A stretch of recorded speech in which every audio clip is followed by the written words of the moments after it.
a ver el día de hoy. Este va a ser precisamente, hermano, el tema central de los próximos años. Sí, ¿me escuchó bien usted? De los próximos años, porque le aseguro que si Dios nos presta vida, estaremos estudiando este libro por un buen rato. 3 años nos tardamos en estudiar Cristo en toda la Biblia y contenía menos lecciones de las que vamos a comenzar a ver el día de hoy con Historia de la Iglesia. Por eso uso la palabra años. Y me gustaría empezar en esta ocasión con el final del estudio. Me voy a adelantar hasta la parte final y quiero que usted vea lo siguiente que yo traigo. Si comenzamos con la primera, mi amigo Josuecito, vea usted eso que yo le traigo ahí. ¿Sí? Es ese... Eso es lo que usted alcanza a percibir en color naranja. Son los países donde es permitido practicar el cristianismo, donde hay al menos una iglesia cristiana en el mundo.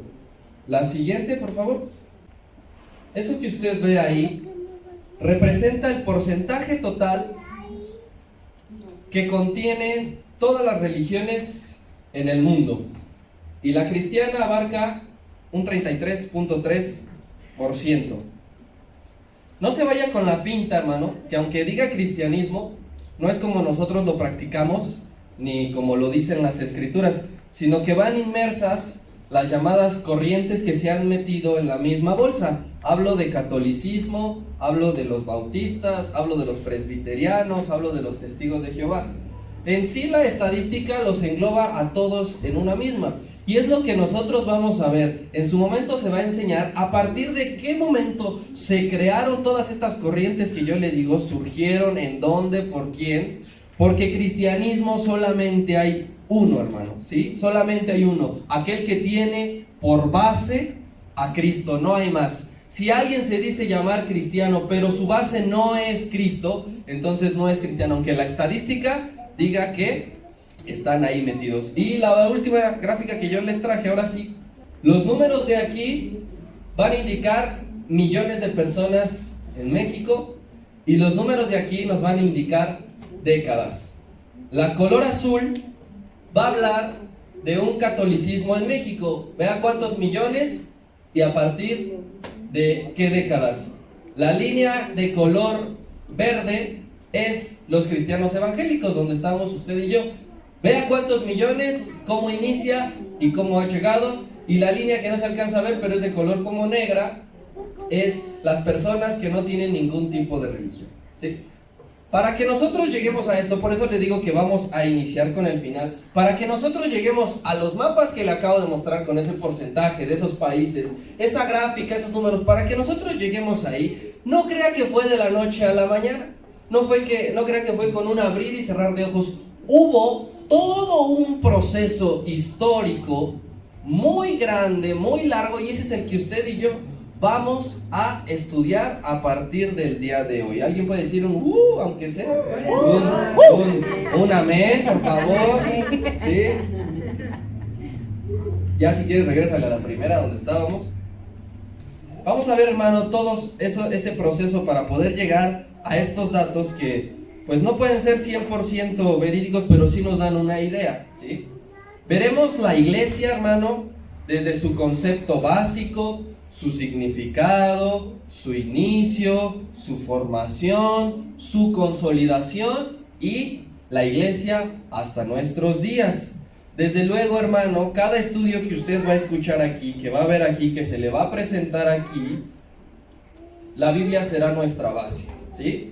Esa va a ser la fuente de todas las clases. Toda la predicación que usted escuche aquí, no importa el día, miércoles, viernes, domingo en la mañana, en la tarde, a mediodía, la Biblia siempre ha sido la base y va a seguir siendo lo mismo.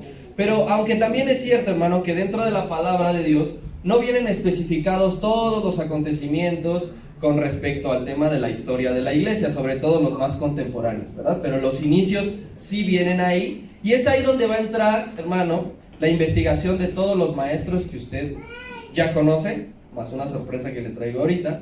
Entonces nosotros los maestros vamos a recurrir, tenga usted la seguridad de que vamos a recurrir a fuentes confiables.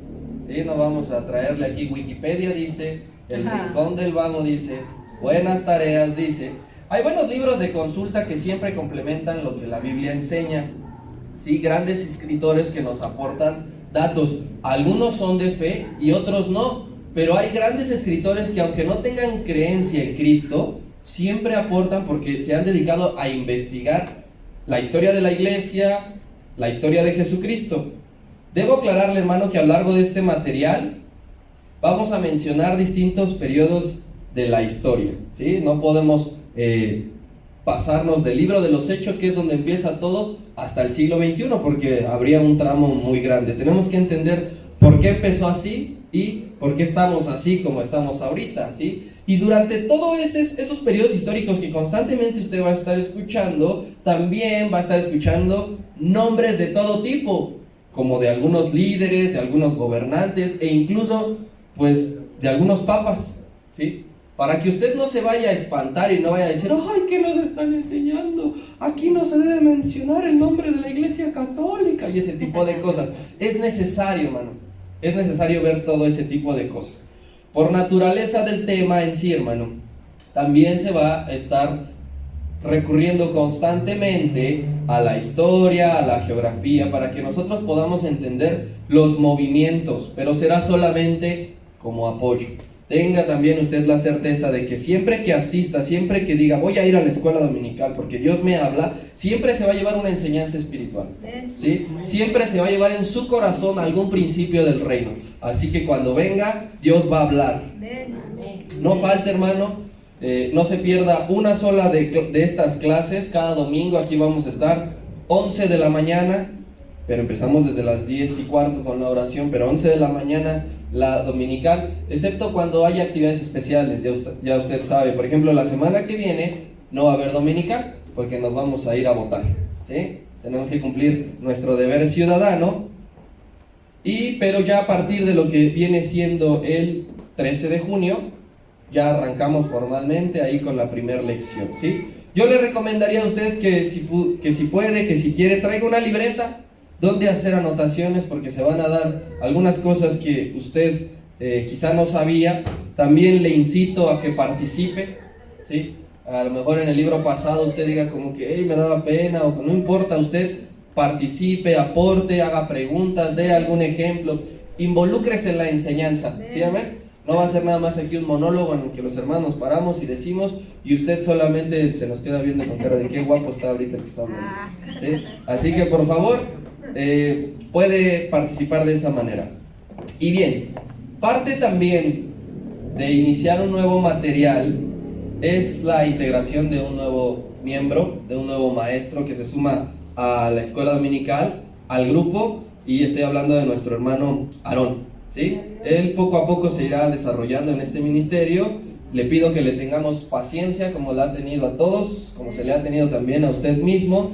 Y también un favor, inclúyalo en sus oraciones cuando se acuerde del grupo de oración. Ahí meta a nuestro hermano Aarón Flores. Así que se viene su debut de nuestro hermano Aarón. Yo le dejo este lugar, usted póngale toda la atención y ahorita nos vemos, no nos tardamos. Aaróncito. Bienvenido a esta casa. Vamos a comenzar con ese libro que, como dice aquí, ¿cómo se llama? Historia de la Iglesia. Perfecto, pero vamos a empezar con una pequeña oración. Así que ahí donde está, cierre sus ojos, agradezcale a Dios que nos permite llegar con bien a esta casa. Dígale: Señor, mi Dios, te doy gracias, Padre, porque una vez más podemos estar delante de tu presencia, Padre. Te damos gracias, Señor, por este libro que nos permites comenzar, Padre. Sabemos, Señor, que tú darás la guianza, Padre. Sabemos que tú darás la enseñanza a cada uno de nosotros, Señor. Te pedimos que uses a cada uno de los maestros que están en este grupo, Señor, que uses mi vida, Padre, que todos hablemos, Señor, vida, que hablemos tu palabra, Señor, y no nuestros sentimientos o lo que sintamos, Padre, que podamos aprender, Señor, que mis hermanos y yo, Señor, podamos abrir nuestro corazón para que tu palabra se impregne, Señor, y podamos enseñar tu palabra allá afuera, Señor. En esta hora, Señor, desechamos toda distracción, toda pesadez, todo sueño, Señor, lo echamos delante de tus pies, Padre. Tú gobiernas nuestras vidas, Padre. Te damos la gloria en el nombre de Cristo Jesús. Amén. Dale un fuerte aplauso a Dios, Señor.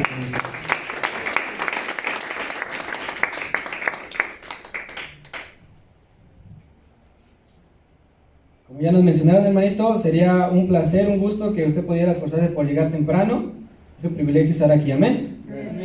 Y como lo dice el libro explícitamente, vamos a ver los inicios de la iglesia cristiana. Le hago una pregunta, ¿a alguien de aquí le gusta la historia? ¿A todos aquí? Sí, amén. Me van a traer su boleta para ver cuánto sacaban la historia, ¿eh? A ver, vamos a hacerle una pregunta aquí a un hermanito. Firmada por Porfirio. Ok, Gustavito, búscame la definición de historia. Sí, mira, te digo, historia con H mayúscula, ¿me lo das? Historia con H mayúscula hace énfasis en el relato cronológico regularmente de los hechos hilados del desenvolvimiento de la humanidad en su contexto económico, religioso, social, entre otros. Amén, ¿se nos quedó esa definición? ¿La van a repetir? Es cierto, traemos buena definición, pero traemos una más entendible. Dice, la historia es el estudio del pasado de la humanidad. La historia es el estudio del pasado de la humanidad. Fácil y sencillo, amén. Y es necesario, hermanito, examinar los registros, ya sea en documentos, ya sea en fotografías, filmes, libros y cualquier otro soporte que arroje información acerca de estos acontecimientos, amén. El estudio del pasado, hermanito, es esencial para ubicar a las personas en el tiempo. Necesitamos saber de dónde venimos para saber a dónde vamos, amén. Esto nos permite construir, avanzar y, si es necesario, cambiar alguna forma de vida. Por ejemplo, yo creo que esa es la historia correcta de embajadores, obviamente resumida. Hubo un hermano que tuvo la fe de donar este terreno. Si no es así, ya cuando baje me dicen cómo era, ¿no?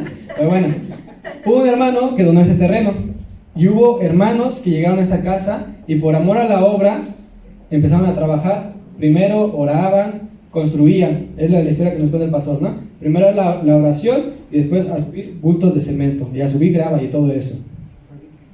Hubo hermanos que tuvieron fe para fundar esta iglesia. Eso quiere decir que el llamado de esta iglesia es a que salgamos a las naciones, amén. De esta iglesia ha salido iglesias pequeñas, se han esparcido por la ciudad y esa es la fe de esta iglesia, esa es la visión, salir a las naciones. Estamos enfocados en esa historia para que nosotros los que estamos aquí tengamos esa misión, amén, salir a las naciones. Entonces, la historia de la iglesia nos ayuda a entender para dónde vamos, cómo le tenemos que hacer, amén. Al igual que no cometer los errores que cometieron los primeros cristianos, en este caso, si hubo hermanos aquí que cometieron errores y nosotros lo sabemos, nos ayuda para no volver a cometerlos y avanzar más rápido, amén. Es decir, los hermanos que estuvieron aquí pusieron un escalón y la generación pasada pusieron otro escalón. Para la generación que está ahorita, lleguemos más rápido y más sencillo, amén. Vamos a ir a Efesios 2:20. Quien lo tenga, me levanta su manita para que leamos todos juntos. Efesios 2, versículo 20.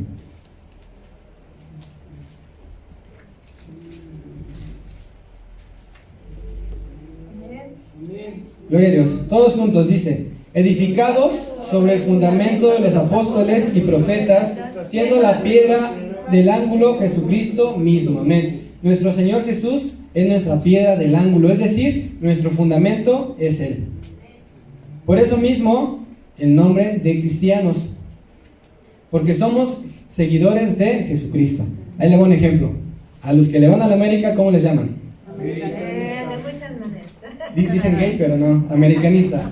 A los que le siguen Andrés Manuel López Obrador, obradoristas. Y nosotros que seguimos el ejemplo de nuestro Señor Jesucristo nos llaman cristianos.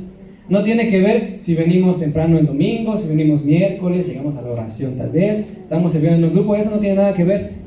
Ser cristiano es seguir la vida de nuestro Señor Jesucristo, el ejemplo que Él nos puso, amén. Y yo veo mucho cristiano aquí. Les vamos a presentar a continuación, hermanitos, 5 puntos por qué estudiar la historia de la iglesia. ¿Está listo o preparado? ¿Listos, verdad? Primer punto, porque la historia es un testimonio de fidelidad y protección y milagros. Vamos a Filipenses 1:6. Estando persuadidos de esto, que el que comenzó en vosotros la buena obra, la perfeccionará hasta el día de Jesucristo. Amén. Y en los siguientes versículos que les voy a decir, vamos a ver la fidelidad, la protección y los milagros de Dios. Amén. Por favor, nos podrían proyectar Primera de Reyes 17. Entonces, Elías tisbita, que era de los moradores de Galaad, dijo a Acab: vive Jehová, Dios de Israel, en cuya presencia estoy, que no habrá lluvia ni rocío en estos años, sino por mi palabra. El 2. Y vino a él palabra de Jehová diciendo, 3. Apártate de aquí y vuélvete al oriente y escóndete en el arroyo de Kerit, que está enfrente al Jordán. El 4. Beberás del arroyo, y yo he mandado a los cuervos que te den allí de comer. El 5, ya no se ve. Y él fue hizo conforme a la palabra de Jehová, pues se fue y vivió junto al arroyo de Kerit, que está cerca del Jordán. Amén. El 7, sí. Y los cuervos le traían pan y carne por la mañana, y pan y carne por la tarde, y bebía del arroyo. Pasados algunos días se secó el arroyo, porque no había llovido sobre la tierra. Amén. En estos versículos podemos ver la fidelidad de Dios, que siempre tuvo presente a Elías y lo sostuvo hasta el último momento, y de maneras extraordinarias que nosotros no podríamos creer. Amén. Vamos a ver la protección con la historia de David. Si alguien me hace favor de buscar 1 Samuel 17. El filisteo venía andando y acercándose a David y su escudero delante de él. Y cuando el filisteo miró y vio a David, detuvo en poco, porque era muchacho y rubio y de hermoso parecer. Y dijo el filisteo a David: ¿soy yo perro para que vengas a mí con palos? Y maldijo a David por sus dioses. Dijo luego el filisteo a David: ven a mí y daré tu carne a las aves del cielo y a las bestias del campo. Entonces dijo David al filisteo: tú vienes a mí con espada y lanza y jabalina, mas yo vengo a ti en el nombre de Jehová de los ejércitos, el Dios de los escuadrones de Israel, a quien tú has provocado. Jehová te entregará hoy en mi mano, y yo te venceré, y te cortaré la cabeza, y daré hoy los cuerpos de los filisteos a las aves del cielo y a las bestias de la tierra. Y toda la tierra sabrá que hay Dios en Israel. Y sabrá toda esta congregación que Jehová no salva con espada y con lanza, porque de Jehová es la batalla, y él los entregará en nuestras manos. Amén, gloria a Dios. La historia de David y Goliat. Yo le pregunto, ¿será posible que un guerrero, con toda la experiencia, con la altura, con la fuerza, sea derrotado por un pastor de ovejas? No. Sí, es verdadero que un guerrero pueda derrotar. Yo le pregunto, si viene el Canelo Álvarez contra mí, ¿quién va a ganar? ¿El Canelo o Aarón? El Canelo me va a dar, pero duro. Pero si ponemos el ejemplo de David y Goliat, si yo soy usado por Dios en esa situación, ¿quién cree que gane? Porque Dios está protegiéndonos, Dios está siempre presente con nosotros. Amén. Le voy a leer Éxodo 16:4. Ponga atención. Vamos a hablar sobre el maná en el desierto, la historia que ya sabemos. Dice: y Jehová dijo a Moisés: he aquí, yo os haré llover pan del cielo, y el pueblo saldrá y recogerá diariamente la porción de un día, para que yo lo pruebe si andan en mi ley o no. Conocemos estas historias magníficas que para muchos no pueden ser posibles, hermanitos. Pero nosotros, cuando vamos a la historia, a leer todo esto, ¿a poco no nos inspira? Leer todo esto nos inspira, nos trae vida. Ten la certeza, hermano, y la fe de que Dios, si lo hizo una vez, lo va a poder hacer otra vez. Amén. Punto número 2. Vamos. Dice: porque estudiar la historia de la iglesia es, en otras palabras, estudiar el desarrollo de la promesa de Cristo. La Biblia es nuestro manual, y al recurrir a ella estamos leyendo historia acerca de aquella gente que le creyó a Dios e hizo locuras y obedeció la voz de Dios. Josué 21:45, yo se lo leo. En la Nueva Versión Internacional dice así: y ni una sola de las promesas del Señor a favor de Israel dejó de cumplirse, sino que cada uno se cumplió al pie de la letra. Lo vuelvo a leer para que lo analicemos. Dice: y ni una sola de las promesas del Señor a favor de Israel dejó de cumplirse, sino que cada una se cumplió al pie de la letra. Hay muchísimas promesas que el Señor nos hace a los hijos, a sus hijos, y se cumplirán al pie de la letra si nosotros confiamos, creemos y vivimos bajo sus principios como ser un seguidor de Cristo. Amén. Vamos a Juan 14, versículos 1 al 3. Con esto concluyo, lo vamos a leer fuerte. Yo estoy seguro, hermanito, que todos nos ha pasado que al escudriñar la palabra, leemos la palabra correcta, ¿verdad? Lo que necesitamos. La palabra es así, nos inspira. Así que, grábate estas palabras. Vamos a leer Juan 14:1, ¿cómo dice? No se turbe vuestro corazón, creéis en Dios y creed también en mí. 2 y 3. En la casa de mi Padre muchas moradas hay. Si así no fuera, yo os hubiera dicho, voy pues a preparar lugar para vosotros. Y si me fuere y os preparare el lugar, vendré otra vez y os tomaré a mí mismo, para que donde yo estoy, vosotros también estéis. Amén. Esa es una de las promesas que el Señor está preparando, un lugar para que nosotros estemos con Él. Amén. Denle un fuerte aplauso a su Dios, hermanito.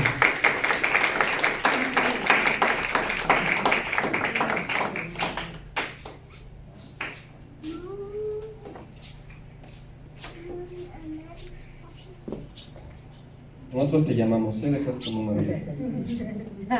Bien, hermano, estamos viendo entonces lo que nos introdujo nuestro hermano Aarón. 6 porqués vamos a estudiar la historia de la iglesia. Nos dio el primer porqué, porque la historia es un testimonio en sí de protección y los milagros de Dios. Y lo puede ver usted en cualquier ámbito, ¿sí? Cualquiera que tenga aquí cierta edad va a decir, es que Dios me ha guardado en salud, es que Dios me ha guardado en accidentes, es que Dios me ha guardado en algún percance. Y su historia de vida misma es un testimonio para otras personas. Lo mismo la iglesia en sí. Cuando decimos iglesia no nos referimos a donde nosotros nos congregamos, hablamos de un término general. La iglesia tiene su historia y Dios la ha guardado y la ha protegido. El segundo porqué es porque es un desarrollo de la promesa de Cristo. Recuerde que cuando Cristo le dijo a Pedro, y yo te declaro que tú eres Pedro, y que sobre ti voy a edificar mi iglesia. Desde ahí Cristo está soltando una promesa de que habría una iglesia y que Él la ha sostenido. Vamos a ver el tercer porqué. El tercer porqué, el estudiar la historia de la iglesia, es porque es el resultado de siglos enteros de sostenimiento de una esperanza de vida, hermano, de la que nosotros no fuimos testigos oculares. Hubo personas, como ya le dije, Pedro, que sí fue testigo ocular de todos los milagros que hizo, los 12 discípulos, los 11 discípulos, varias personas más que continuaron la obra de la iglesia. Pero a partir de cuando murió Juan, que fue el último apóstol, ahí por el año 95, a partir de ahí ya no hubo testigos oculares. Y desde ese momento hasta ahora es el sostenimiento de la misma esperanza. Es la misma, estamos hablando del mismo Dios, del mismo Cristo, del mismo fundamento, de los mismos principios que se han sostenido por siglos. Y aunque ha habido muchas personas que han querido matar, destruir, enterrar, que no exista más, no se ha podido ni se podrá. Por eso estudiamos la historia de la iglesia, porque es decir, Cristo ha sostenido esta esperanza. Vaya conmigo a la primera carta del apóstol Pedro.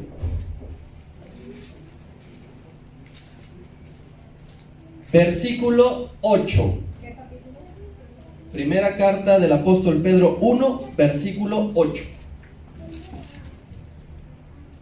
¿Ya llegó ahí? Amén. Dice la palabra de Dios así: a quien amáis sin qué, sin haberle visto. Está hablando de Jesucristo, en quien creyendo, aunque ahora ¿qué? No lo veáis, os alegráis con gozo inefable y glorioso. Dice, aunque ustedes ahorita no lo vieron, aunque de momento no lo ven, dice, gócense en la esperanza. Y no nada más le estaba hablando, yo estoy seguro que ninguno de los escritores de la Biblia estaba hablando nada más a un tiempo a mediano plazo. Sabía que estos libros se iban a conjuntar y que iban a llegar a todas las naciones. Entonces está hablando a todas las naciones, a todas las lenguas, a todos los idiomas, a todas las tribus. Nos está diciendo exactamente lo mismo. Aunque de momento no lo hemos visto, que algún día lo veremos, pero de momento no lo hemos visto, gócense. Gocémonos en la esperanza que Cristo nos ha dejado, ¿sí? Razón número 4 del por qué estudiamos la historia de la iglesia. Porque la verdad, y entiéndase a qué me refiero con la verdad, es decir, con la palabra de Dios, porque esa verdad se ha conservado y se ha transmitido por medio de la historia, ¿sí? Esa verdad no fue teletransportada, no fue congelada y descongelada siglos después, sino fue transmitida de generación en generación. Y eso es ser digno de ser estudiado, eso es ser digno de ser reconocido. ¿Cuántos padres aquí hay que sus hijos desean que quizás sea el que se dedique a lo mismo que él fue? Hay doctores que desean que su hijo también sea doctor y como que lo instruyen en el ámbito de la medicina y así sucesivamente. Lo mismo sucede con el evangelio. Yo estoy seguro que si usted cree, querrá que sus hijos crean y que sus hijos le enseñen a sus hijos la misma fe. Y así es lo mismo. Estudiamos la historia de la iglesia porque esa verdad que inició se ha sostenido, se ha conservado y se ha transmitido de uno en otro. Que eso no es fácil, hermano.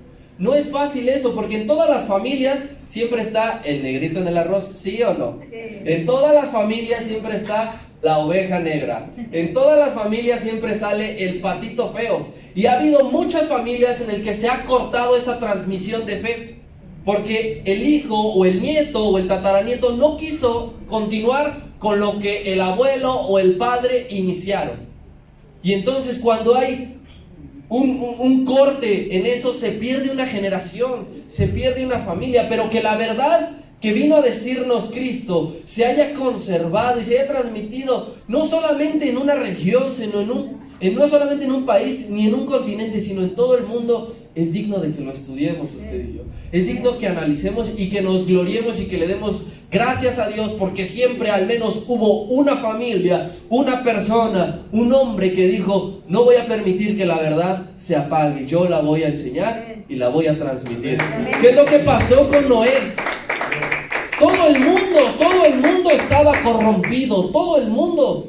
Y Dios escogió a Noé y su familia para que no se muriese aquello. Y de ahí volvió a empezar todo. Vaya a Juan, al Evangelio de Juan, capítulo 15. Juan, capítulo 15, versículo 26. Gloria a Dios.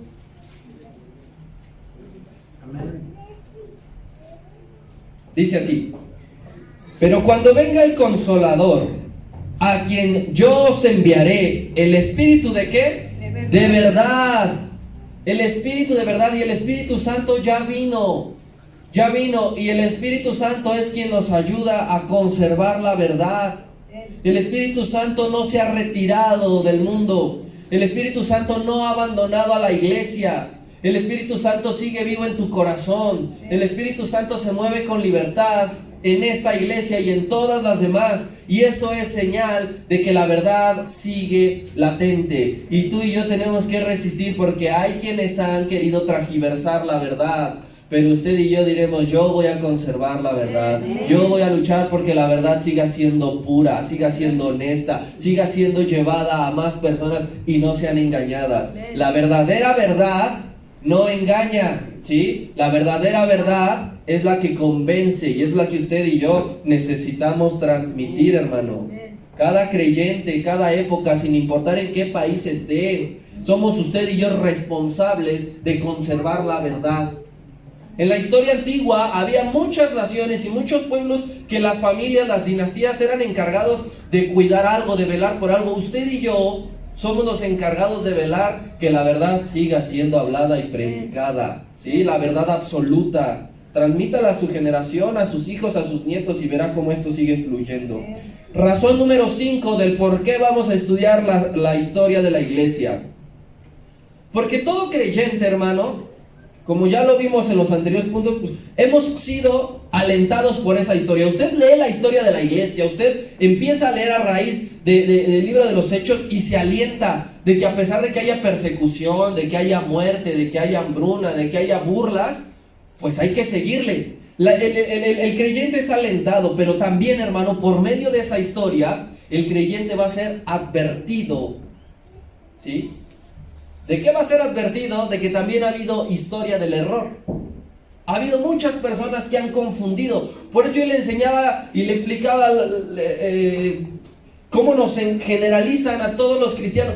¿Por qué se tragiversó todo? ¿Por qué llegamos? Si el maestro nunca dijo, y esta corriente va a ser de Juan el Bautista, y esta corriente va a ser de tal. ¿Por qué llegamos a este punto? Porque también hubo una historia del error, de alguien que adquirió un espíritu de error, un espíritu de engaño, y fue hablando lo mismo, convenciendo a otra gente, y entonces empezó a desviar. Usted y yo vamos a estudiar la historia de la iglesia, porque vamos a ser advertidos que no tenemos que desviarnos, que no tenemos que caer en los mismos errores. Y yo le refiero, por ejemplo, ahí mismo, no tenía mucho tiempo que la iglesia había iniciado, y en el capítulo 5 de los Hechos nos habla del primer error que hubo, Ananías y Zafira. Se supone que todos los apóstoles, todos los discípulos, toda la comunidad cristiana que ya se estaba formando en ese momento, tenía que estar unida, tenía que estar en oración, tenía que partir el pan en las casas.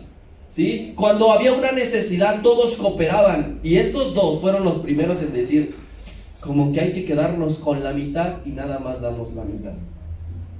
Y se tuvo que hacer un acto para que se cortara de tajo. Imagínese usted si Ananías y Zafira no recibían su castigo, su justo castigo, pues iban a decir, pues vamos a decirlo, vamos a enseñarlo, vamos a empezar a decirle a la gente. No es necesario que lo des todo, nada más con la mitad es más que suficiente. Los dos acabaron muertos.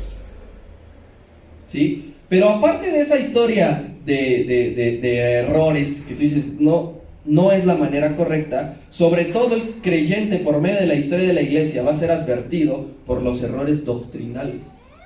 ¿Sí? Ojo ahí con todo lo que nosotros hoy día venimos escuchando.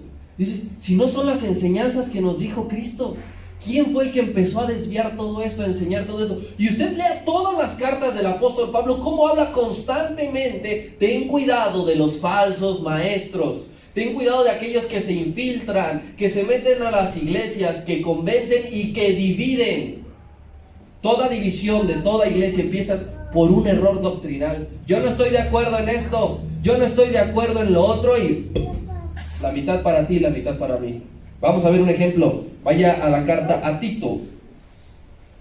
Tito capítulo 1. Tito, un encargado de una iglesia, por el jefe ministerial Pablo, le dice así, versículo número 10. Dice, porque hay aún muchos contumaces. Dice, ten cuidado porque aún hay muchos que nada más se quieren pasar de listos. Dice que son simplemente habladores de vanidad, que hablan cosas que Cristo no enseñó, que no alimentan al pueblo ni al espíritu. Y dice que además engañan mayormente a los de la circuncisión por el problema que había en ese momento. Y dice el 11, a los cuales es preciso, ¿qué hay que hacerles? Tapar la boca. ¿Con qué se les va a tapar la boca? Con la verdad que ya le dije en la anterior razón. Dice que trastorna casas enteras, ¿sí? Los errores doctrinales trastornan vidas, trastornan casas, trastornan familias, trastornan iglesias, trastornan naciones. Enseñando que por ganancia deshonesta lo que no conviene. Este último punto es lo que estamos viendo hoy día más que nada. Ganancias deshonestas por medio del evangelio, cuando Cristo no cobró nunca un solo denario por pararse a predicar, nunca un plato de comida por sanar a alguien. ¿Cuándo empezó todo esto? Cuando hubo alguien que no se tomó el tiempo de estudiar y de escudriñar y dijo, por aquí. Y muchos de los errores doctrinales sí eran de aquella época, pero los que más han causado efecto son los de la era contemporánea.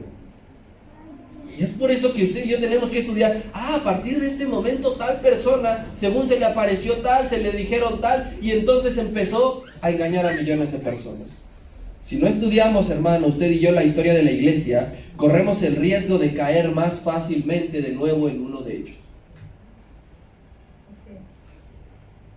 Luego nosotros como iglesia y también como estudiantes ya en un nivel superior, ¿no? Nos hablan y nos dicen de la historia, y luego nosotros no sabemos ni cómo, de qué me están hablando, de qué me están diciendo. Porque es necesario que usted y yo nos preparemos, que conozcamos qué es lo que estamos haciendo, por qué estamos aquí, cómo empezó todo esto, cómo siguió. Y razón número 6, última, porque hay mucho que aprender de aquellos hombres y mujeres históricos que caminaron con Dios. Hay mucho que aprenderles, mucho. Por ejemplo, usted ve al primer mártir de la historia, igualmente, no tiene mucho tiempo que avanzó cuando sucedió aquel hecho del inicio de la historia. Hechos capítulo 7, Esteban, el primero que murió, no lo busque, nada más le doy la referencia.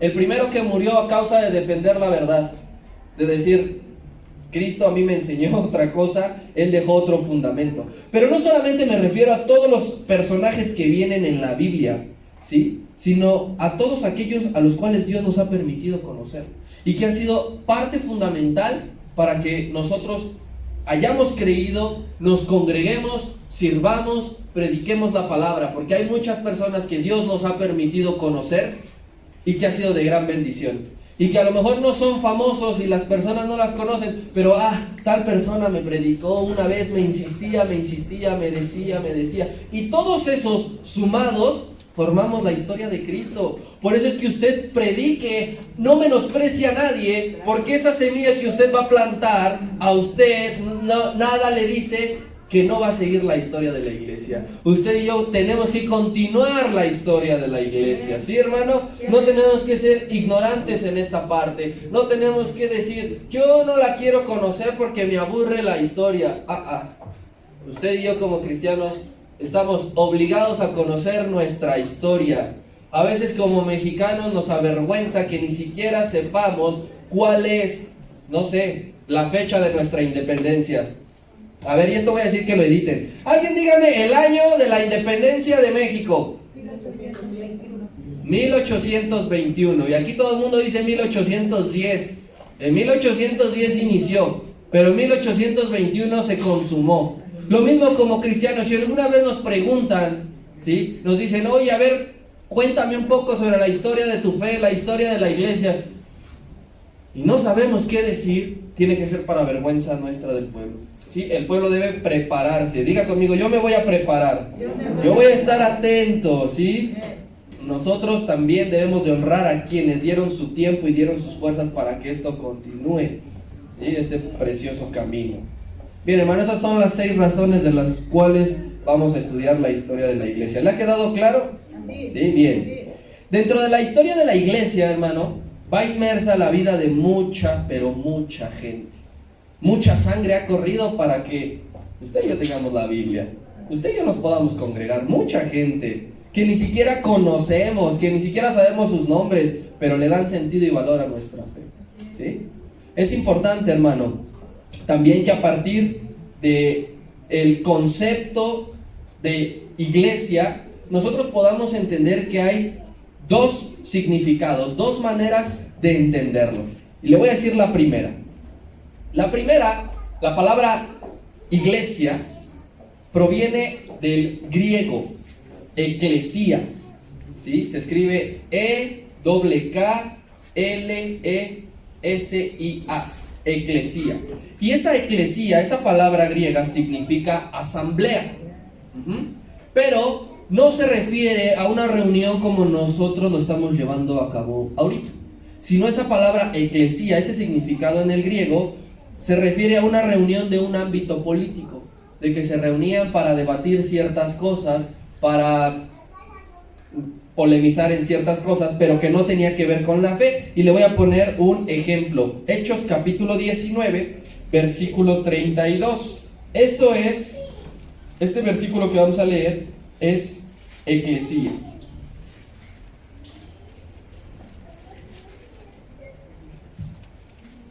¿Ya llegó?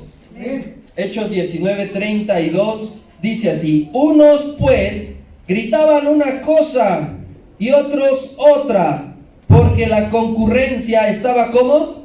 Confusa, y los más no sabían por qué se habían reunido. Ahí no se habían reunido para congregar, alabar a Dios. Ahí se habían reunido para debatir, ahí se habían reunido para exponer a Pablo, ahí se habían reunido para burlarse de él, para que unos dijeran yo tengo esta idea, yo tengo aquella. Eso es uno de los significados del concepto iglesia, eclesia. Y ahí le va el segundo, el que usted y yo practicamos.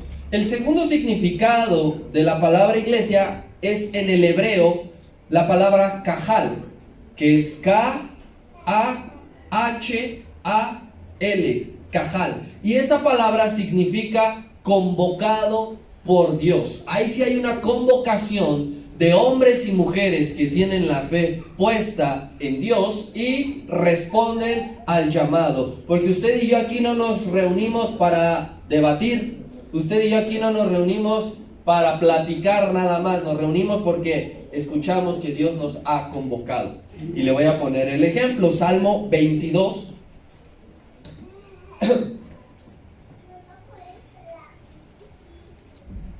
Salmo 22, versículo 22.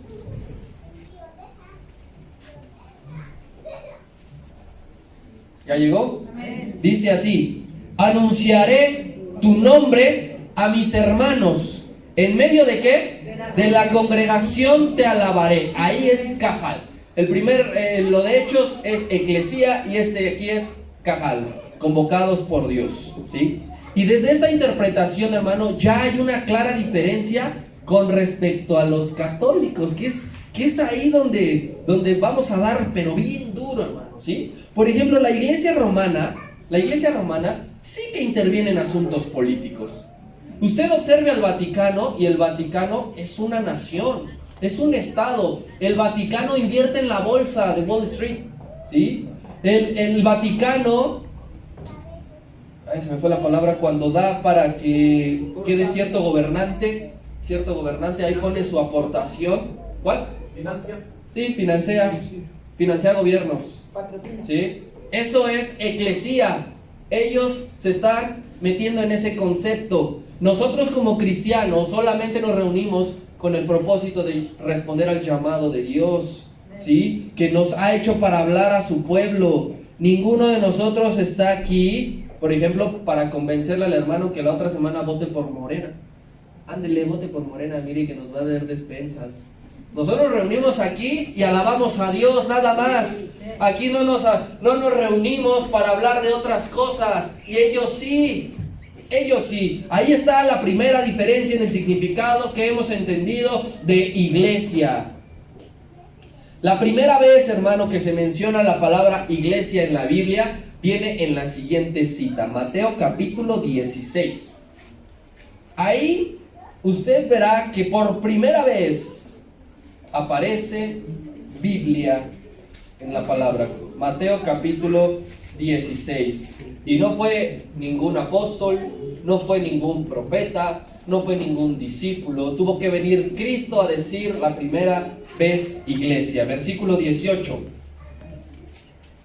Dice así: y yo también te digo que tú eres Pedro, y sobre esta roca edificaré mi ¿qué? Mi iglesia, y las puertas del Hades no van a prevalecer. Esa es la primera vez que aparece iglesia, escrito como tal. No lo va a encontrar en ningún libro anterior del Antiguo Testamento. La palabra iglesia aparecerá entonces un total de 115 veces en todo el Nuevo Testamento. 115 veces usted la encontrará. Ahora bien, hermano, dos vertientes del uso del concepto de la palabra iglesia. Dos vertientes. Aquí póngame atención para que podamos llegar a un acuerdo. Vertiente número uno. Iglesia es el conjunto de fieles unidos por una misma fe y que comparten una doctrina. Todos aquí, por ejemplo, pues creemos, levante su mano, ¿quién cree en Jehová? Quien no la levanta supongo que cree, no sé, en Baal, ¿sí? Bien, todos aquí estamos reunidos porque creemos en Jehová, porque creemos en Jesucristo. Todos estamos aquí reunidos porque compartimos la misma doctrina. Todos. O alguien aquí, levante la mano, ¿quién está a favor de la ideología de género? Nadie, ¿verdad? Bueno, un americanista que anda por ahí. Pero, entonces, todos estamos aquí, las, 50 personas que estamos aquí, compartimos fe en el mismo Dios y compartimos la misma doctrina, que la base es Cristo. Esa es la primera vertiente de una iglesia. Lo que la palabra enseña como cuerpo de Cristo. Cuerpo de Cristo es iglesia. Iglesia, usted y yo, miembros participantes, miembros activos, miembros que le damos vida a este organismo. La iglesia no es una organización. La iglesia no es una organización. Esa organización es eclesía de los romanos, ¿sí? Que hay que generar ganancia. Hay que, como si fuera una empresa. No, nosotros somos un órgano que le damos vida y la cual la cabeza es Cristo, ¿sí? Y en este sentido de responder al llamado que Dios hace y de ser parte del cuerpo de Cristo, aunque no venga como tal la palabra iglesia, en este sentido podemos entender que en Éxodo capítulo 19 y capítulo 20, usted lo lee en su casa, podemos ver la primera iglesia de la historia. Porque ellos respondieron a un llamado y estaban reunidos ahí por el mismo Dios. ¿Sí? Dios le dijo a Moisés, me los reúnes en el monte Sinaí. Y ellos empezaron a ver que había truenos, que había relámpagos. Dijeron, verdaderamente Dios está con nosotros. Esa es la primera cajal, la primera reunión, la primera convocación, la primera respuesta al llamado de lo que Dios hizo para glorificar su nombre. Y ahora, la segunda vertiente de lo que nosotros conocemos como iglesia. Es un edificio, hermano, que se consagra a Dios para rendirle culto.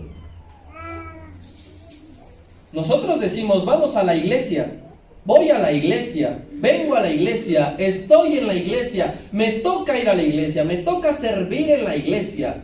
Y ahí ya no usamos lo que le dije anteriormente del cuerpo que usted y yo formamos. Usted y yo formamos un cuerpo espiritual, pero también tenemos un cuerpo físico, y este edificio que usted ve, también llamamos iglesia.